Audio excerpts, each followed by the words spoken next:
وبذل الطعام، لوگوں کو کھانا کھلاؤ۔ اب لوگوں کو کھانا کھلاؤ میں غریب بھی آ گئے، رشتہ دار بھی آ گئے، مہمان بھی آ گئے۔ آج تو حالات یہ ہو گئے میرے بھائی، گھر میں مہمان آتا ہے، شوہر بیچارہ گھر میں آ کے بیوی سے صرف اتنا کہتا دو لوگ آئے ہیں، تھوڑا کھانا زیادہ بنا دو، بیوی کی پیشانی پر بل پڑ جاتا ہے۔ تم نے مجھ سے پوچھا تھا تم لے کے کیوں چلے آئے؟ بیوی کو 4 روٹی زیادہ بنانی پڑ گئی، کچھ چاول زیادہ بنانے پڑ گئے، کچھ دال زیادہ بنانی پڑ گئی، کچھ گوشت میں اس کو مسالہ زیادہ ڈالنا پڑ گیا، بیوی تیش میں آ گئی، تم نے بغیر مجھ سے پوچھے مہمان کو کیوں بلایا؟ اور ایک نبی کا دور ہے میرے بھائیوں، اللہ کے نبی کے پاس ایک صحابی آتے ہیں، اے اللہ کے نبی بڑا بھوکا ہوں، کھانا کھلا دیجئے۔ آپ نے اپنے گھر میں پوچھوایا، آپ کی تمام بیویوں نے کہا ہمارے پاس تو اپنے کھانے کے لیے، ہم مہمان کو کہاں سے کھلائیں؟ آپ نے صحابہ سے فرمایا کہ اے میرے صحابہ، کون میرے مہمان کو آج رات کھانا کھلائے گا؟ حضرت ابو طلحہ رضی اللہ تعالیٰ عنہ کھڑے ہوئے، اے اللہ کے نبی میں آپ کے مہمان کو کھانا کھلاؤں گا۔ ابھی بیوی سے پوچھا بھی نہیں ہے، ابھی پتہ بھی نہیں لگایا گھر میں آٹا بچا ہے کہ نہیں بچا ہے، چاول بچا ہے کہ نہیں بچا ہے، گوشت کی بوٹی بچی ہے کہ نہیں بچی ہے، کچھ نہیں پوچھا، اللہ کے نبی سے وعدہ کر لیا، اے اللہ کے نبی آپ کا مہمان میرا مہمان ہے، میں آپ کے مہمان کو کھانا کھلاؤں گا۔ مہمان کا ہاتھ پکڑا گھر گئے، دروازہ کھٹکھٹایا، بیوی نے دروازہ کھولا، کہا ہے میری بیوی مہمان کو لے کے آیا ہوں، جلدی سے کھانا نکال دے۔ بیوی نے کہا اندر آئیے، بیوی کنارے لے کے گئی، بولی ہے میرے سرتاج آج تو اتنا کھانا ہے کہ اگر بچے کھائیں گے تو ہم نہیں کھا سکتے، ہم کھائیں گے تو بچے نہیں کھا سکتے، وہ کھانا تو ہمارے برابر کا بھی کھانا نہیں ہے، آپ تو مہمان کو لے کے چلے آئے، اب بتائیے کیا کریں؟ کہا ایک کام کرو بچوں کو سلا دو، بچوں کو سلا دو، اور میں مہمان کو گھر میں لے کے آتا ہوں، کھانا پلیٹ میں لے آؤ، اور میرے سامنے بھی خالی پلیٹ رہے گا، اور جیسے ہی کھانے کا ٹائم آئے گا چراغ کی بتی بجھا دینا، مہمان کو ایسا لگے گا میں بھی کھانا کھا رہا ہوں، مہمان کا پیٹ بھر جائے، ہم دونوں میاں بیوی بعد میں کبھی کھا لیں گے، بھوکے رہ لیں گے، کوئی مسئلہ نہیں۔ میری پیاری ماں بہنوں، آج چراغ لے کے ڈھونڈو، ایسی بیویاں نہیں ملیں گی، ایسی عورتیں نہیں ملیں گی۔ حضرت ابو طلحہ مہمان کو گھر میں لے کر کے آئے، مہمان کے سامنے کھانا رکھ دیا، اپنے سامنے خالی پلیٹ رکھ دیا، اور چراغ کی بتی کو کھانے کے ٹائم بجھا دیا، اور جھوٹ موٹ اپنا منہ چلانے لگے۔ مہمان سمجھا کہ یہ لوگ بھی کھانا کھا رہے ہیں، مہمان نے پیٹ بھر کے کھانا کھا لیا۔ صبح ہوئی، ابو طلحہ اللہ کے نبی کے پاس آتے ہیں، اللہ کے نبی کہتے ہیں اے ابو طلحہ تم نے اور تمہاری بیوی نے جو کام کیا ہے مجھے اللہ تعالیٰ نے وہ کام بتا دیا ہے، اور اللہ تعالیٰ تم دونوں میاں بیوی کے اس عمل سے بہت خوش ہوا ہے۔ وہ لوگوں صحابہ کے دور میں اتنی دولت تو نہیں تھی، اتنے بڑے بڑے مکانات تو نہیں تھے، ان کے پاس بڑی بڑی گاڑیاں تو نہیں تھی، مگر صحابہ کے دل بہت بڑے تھے۔ وہ لوگوں اپنے دل کو تھوڑا بڑا کر دو، اگر تمہارے کچھ رشتہ دار آ کر کے تمہارے گھر میں کھانا کھا لیں، کچھ مہمان تمہارے گھر میں آ کے کھانا کھا لیں، اس میں کوئی حرج کی بات نہیں ہے۔ اللہ کے نبی فرماتے ہیں یہ 2 کام جنت میں لے کر کے جانے والا ہے، علیک بحسن الکلام وبذل الطعام، اپنی گفتگو کو اچھا کر لو اور کھانا کھلایا کرو، یہ 2 کام ایسا ہے جس کی وجہ سے تم کو جنت ملے گی۔ اور آگے بڑھیے، جنت میں لے کر کے جانے والا ایک اور کام ہے، جب دنیا بستر پہ سو رہی ہو، یا رات میں کچھ منچلے قسم کے نوجوان موبائل پر کسی کے ساتھ بات چیت میں مگن ہوں، چیٹنگ میں مگن ہوں، یا کچھ لڑکے رات میں بیٹھ کر کے فلمیں دیکھ رہے ہوں، رات کے اس آخری پہر میں اگر اللہ کا کوئی بندہ اٹھ کر کے تہجد کی نماز پڑھتا ہے، قیام اللیل کرتا ہے اور رات کی نماز پڑھتا ہے، تو یہ نماز بھی انسان کو جنت میں لے کر کے جاتی ہے۔ اللہ نے ایسے لوگوں کا تذکرہ کرتے ہوئے سورہ سجدہ کے اندر فرمایا تتجافى جنوبهم عن المضاجع يدعون ربهم خوفا وطمعا، میرے نیک بندے تو وہ ہیں، میرے متقی بندے تو وہ ہیں، میرے ڈرنے والے اللہ سے ڈرنے والے بندے تو وہ ہیں، جب رات میں دنیا والے آرام سے بستروں پر سوتے رہتے ہیں، وہ بستروں سے الگ ہو کر اللہ کی بارگاہ میں کھڑے ہو کر کے لیٹ کر کے اللہ کی بارگاہ میں سجدے کر کر کے اللہ کو یاد کیا کرتے ہیں۔ وَمِمَّا رَزَقْنَاهُمْ يُنْفِقُونَ، اور ہم نے جو روزی دی اس میں سے وہ خرچ بھی کرتے ہیں۔ تہجد کی نماز یہ بھی انسان کو جنت میں لے کر کے جاتی ہے میرے بھائی۔ इसीलिए अल्लाह के रसूल जब मदीना पहुंचे, आपने मदीना पहुंचने के बाद सबसे पहला पैगाम जो लोगों को दिया था वो क्या दिया था?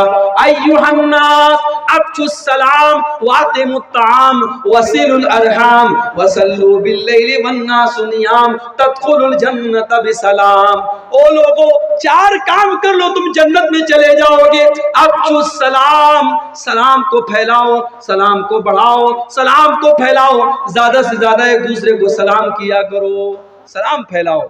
और दूसरा काम वातिमुत ताम, खाना खिलाया करो, मेहमान को, गरीबों को, रिश्तेदारों को खूब खाना खिलाया करो। वसिलुल अरहाम, और रिश्तों को जोड़ा करो। वसल्लु बिल्लैलि वन्नासु नियाम, और जब रातों में लोग बिस्तर पे सो रहे हो उस टाइम तहज्जुद की नमाज पढ़ा करो, उस टाइम क़ियामुल लैल किया करो। वो लोगों, इतना काम अगर तुम कर लोगे तदखुलुल जन्नत बिसलाम, तो बड़े आराम से जन्नत में चले जाओगे। जन्नत में लेकर के जाने वाला एक और काम है। 5 टाइम की नमाज फर्ज है, 5 टाइम की पढ़ना है, मगर 2 नमाजें उसमें खास तौर से ऐसी हैं जो आम तौर से हमारी और आपकी छूट जाती है। एक है फजर की नमाज, जो रात में हम सोते हैं तो छूट जाती है, और दूसरी असर की नमाज, दोपहर में आराम करते तो छूट जाती है। इन 2 नमाजों को जो पाबंदी से पढ़ेगा, मन सल्लल बरदैन दखलल जन्ना, अल्लाह के नबी फरमाते हैं 2 ऐसी नमाजें हैं जो ठंडे टाइम में पढ़ी जाती हैं, एक फजर की नमाज, एक असर की नमाज। ये 2 ठंडी नमाजों को जो पाबंदी से पढ़ेगा, इसका मतलब ये नहीं कि बाकी 3 को छोड़ देगा, चूंकि ये दोनों नमाजें ज्यादा अहम हैं और ज्यादा आम तौर से इन दोनों नमाजों में गफलत होती है, इसलिए अल्लाह के नबी फरमाते हैं इन 2 नमाजों को जो पाबंदी से पढ़ेगा वो जन्नत में जाएगा। अभी 2 दिन पहले मैं सफर में था, मोबाइल मेरा डिस्चार्ज हो गया।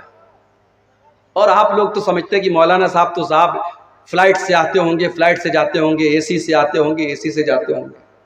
कभी कभी मौलाना साहब लोगों को भी कैसा कैसा सफर करना पड़ता है हम आपको बता नहीं सकते। 2 दिन पहले मैं कलकत्ता से बर्दवान से घर जा रहा था, बनारस जा रहा था, और इत्तेफाक देखिए ट्रेन का टिकट मैंने बनाया था, एसी का टिकट बनाया था, लेकिन चूंकि अभी हमारे गैर मुस्लिम भाइयों के त्योहार का सीजन चल रहा है, ट्रेनों में बहुत रश चल रहा है, टिकट मेरा कंफर्म नहीं हुआ, टिकट कंफर्म नहीं हुआ। अब साहब सिस्टम आप जानते हैं, अगर ऑनलाइन टिकट बनाया है आपने और टिकट कंफर्म नहीं हुआ तो इसका मतलब कि आपका वो टिकट कैंसिल हो जाएगा और अब आप विदाउट टिकट हो। अब मुझे जाना भी जरूरी था, मेरा बहुत जरूरी काम था बनारस में। मैंने सोचा चलो भाई टीटी से बात करता हूं।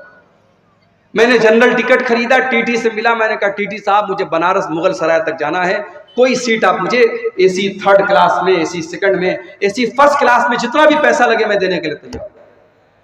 टीटी ने कहा भाई साहब कहीं कोई जगह नहीं, पूरी ट्रेन फुल है, मैं आपको कहीं कोई सीट नहीं दे सकता। ट्रेन के अंदर एसी डब्बे के अंदर सीट खाली थी, मैं बैठा, टीटी ने बाहर कर दिया, नहीं आप अंदर नहीं बैठ सकते, आपके पास टिकट नहीं है, ये सारी सीटें रिजर्व है, आप अंदर नहीं बैठ सकते। ट्रेन के बाहर जो दरवाजे के पास जहां बेसिन लगा होता है और जहां लेटरिन के दरवाजे होते हैं, पूरी रात मैंने वहीं पर बैठ करके पूरी रात गुजारी। और मोबाइल में मेरे इत्तेफाक से चार्जिंग भी नहीं थी, मोबाइल भी डिस्चार्ज था, मैं किसी से कोई बात भी नहीं कर सकता था। तो वो रात मेरे लिए बड़ी भारी गुजरी। एक तो तकलीफ जो थी हुई, रात भर वहां दरवाजे के पास जो बैठना पड़ा, वहीं लेटना पड़ा, वो तो जो तकलीफ हुई। मोबाइल आज हमारी जरूरत बना है, अगर मोबाइल स्विच ऑफ है, मोबाइल बंद है, तो इंसान ऐसा लगता है कि साहब इस दुनिया में बिल्कुल यतीम हो गया है। इतना ताल्लुक हो गया हमारा मोबाइल से, इतना जुड़ाव, इतना कनेक्शन हो गया हमारा मोबाइल से। मेरे प्यारे नौजवान साथियों, आज 1 घंटा भी अगर आपका मोबाइल डिस्चार्ज हो जाए तो आप बेचैन हो जाते हैं। न जाने किसकी किसकी कॉल आई होगी, न जाने किसका किसका मैसेज आया होगा, और 1 घंटा भी आप मोबाइल के बगैर नहीं रह सकते हैं। लेकिन 24 घंटे में 5 मरतबा जो अल्लाह ताला के साथ आपका कम्युनिकेशन होता है, जो अल्लाह ताला के साथ आपकी बातचीत होती है, जो आप अल्लाह ताला की बारगाह में खड़े होकर के अल्लाह से बातचीत करते हैं, हमारी 5 टाइम की नमाजें छूट जाती हैं और हमें कोई फर्क नहीं पड़ता है। हमारे कानों पर कोई जू नहीं रेंगती है, हमारे ऊपर कोई फर्क नहीं पढ़ता है। मेरे प्यारे साथियों, अल्लाह के नबी फरमाते हैं जिसकी असर की नमाज छूट जाए फकअन्नमा वुकिरा अहलुहु व मालुहु, वो इतने बड़े नुकसान में पड़ गया, समझो उसके अहल वयाल खतरे में चले गए, उसका माल खतरे में चला गया, समझो उसका बहुत बड़ा नुकसान हो गया जिसकी असर की नमाज चली गई। इतनी अहमियत है असर की नमाज की। मेरे प्यारे साथियों, नमाज की पाबंदी करो और खास तौर से फजर और असर की नमाज की पाबंदी करो। ये दो नमाजें हमें जन्नत में लेकर के जाएंगी। और आगे बढ़िए, जन्नत में लेकर के जाने वाला एक और काम, बहुत आसान काम, बहुत सिंपल काम, कुछ नहीं करना है आपको। हर फर्ज नमाज के बाद आयतल कुर्सी को पाबंदी से पढ़ा कीजिए।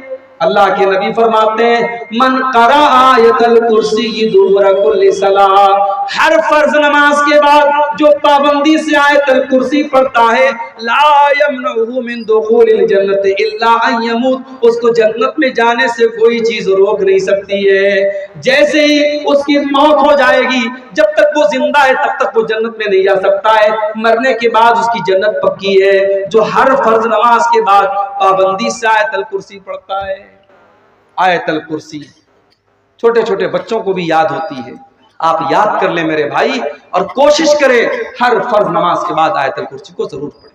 और सिर्फ फर्ज नमाज के बाद नहीं, रात में बिस्तर पे सोने जब जाए तब भी आयतल कुर्सी पढ़ के सोया करें। अल्लाह के प्यारे नबी फरमाते हैं जो इंसान रात में सोने के टाइम आयतल कुर्सी पढ़ के सोता है, रात भर अल्लाह की तरफ से एक फरिश्ता उसकी हिफाजत करता है और कोई शैतान उसके करीब नहीं आ सकता। इसलिए आयतल कुर्सी को अपनी जिंदगी का एक पार्ट बना ले, एक हिस्सा बना ले, और हर फर्ज नमाज के बाद भी आयतल कुर्सी पढ़ा करें और रात को भी आयतल कुर्सी पढ़ा करें।